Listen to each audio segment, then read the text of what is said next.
ನಮಸ್ತೆ Karnataka, welcome back to ಉದ್ಯೋಗ ಮಾಹಿತಿ.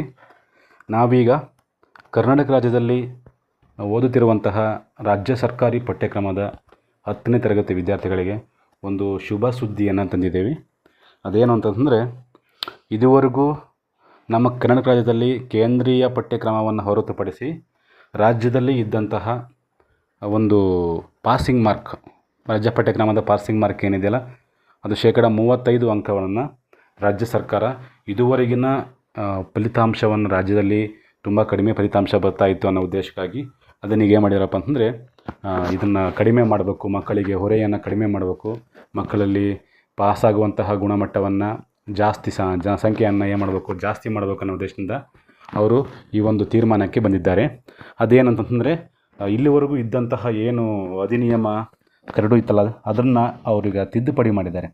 ಕರ್ನಾಟಕ ಶಾಲಾ ಪರೀಕ್ಷಾ ಮತ್ತು ಮೌಲ್ಯ ನಿರ್ಣಯ ಮಂಡಳಿಯ ಕಾಯ್ದೆ 1966 ಸೆಕ್ಷನ್ 26 ಮತ್ತು ಸೆಕ್ಷನ್ 27 ಮೂಲಕ ಈ ಒಂದು ಮೊದಲಿದ್ದಂತಹ ಇದನ್ನು ಅವ್ರು ಏನು ಮಾಡಿದರು, ತಿದ್ದುಪಡಿಯನ್ನು ತಂದಿದ್ದರು. ಈ ಒಂದು ಕರಡನ್ನು ಸೂಚಿಸಿದರು. ಈಗ ಅದಕ್ಕೆ ತಿದ್ದುಪಡಿ ತಂದಿದ್ದಾರೆ. ಆ ತಿದ್ದುಪಡಿ ಏನಿದೆಯಲ್ಲ, ಅದು ಕರ್ನಾಟಕ ಪ್ರೌಢಶಿಕ್ಷಣ ಪರೀಕ್ಷಾ ಮಂಡಳಿಯ ಮೊದಲ ನಿಯಮಾವಳಿ 1966 ಅನುಬಂಧ 3ರಲ್ಲಿ ಈ ಒಂದು ನಿಯಮವನ್ನು ತಿದ್ದುಪಡಿ ಮಾಡಿದ್ದಾರೆ.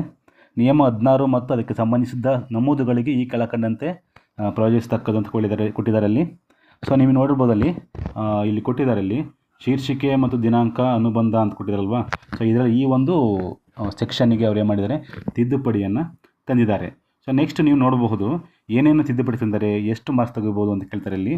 ಸೊ ಇದು ಅಭ್ಯರ್ಥಿಗಳು ಆಂತರಿಕ ಮೌಲ್ಯಮಾಪನ ಅಂತಂದರೆ ನಿಮಗೆ ಗೊತ್ತಿರ್ಬೋದು, ಇಂಟರ್ನಲ್ಸ್ ಸ್ಕೂಲಲ್ಲಿ ಕೊಡುವಂತಹ ಇಂಟರ್ನಲ್ ಮಾರ್ಕ್ಸ್ಗಳು, ಮತ್ತು ಬಾಹ್ಯ ಪರೀಕ್ಷೆ ಅಂತಂದರೆ ಪಬ್ಲಿಕ್ ಪರೀಕ್ಷೆ ಇರ್ತಲ್ಲ, ಅದರದ್ದು ಎರಡೂ ಸೇರಿಸಿ 33 ಅಂಕಗಳನ್ನು ಪಡೆದು ಒಟ್ಟು 625 ಅಂಕಗಳಿಗೆ ಕನಿಷ್ಠ 206 ಅಂಕಗಳನ್ನು ಗಳಿಸಿದಲ್ಲಿ ಮತ್ತು ಆಯಾ ವಿಷಯದ ಒಟ್ಟು ಅಂಕಗಳಲ್ಲಿ ಕನಿಷ್ಠ 30% ಅಂಕಗಳನ್ನು ಪಡೆದಲ್ಲಿ ಅಂತಹ ಅಭ್ಯರ್ಥಿಯು ಉತ್ತೀರ್ಣರೆಂದು ಘೋಷಿಸಲಾಗುತ್ತದೆ ಎಂದ್ಬಿಟ್ಟು ಇವತ್ತು ಗೆಜೆಟ್ ನೋಟಿಫಿಕೇಷನ್ನ ಹೊರಡಿಸಿದ್ದಾರೆ.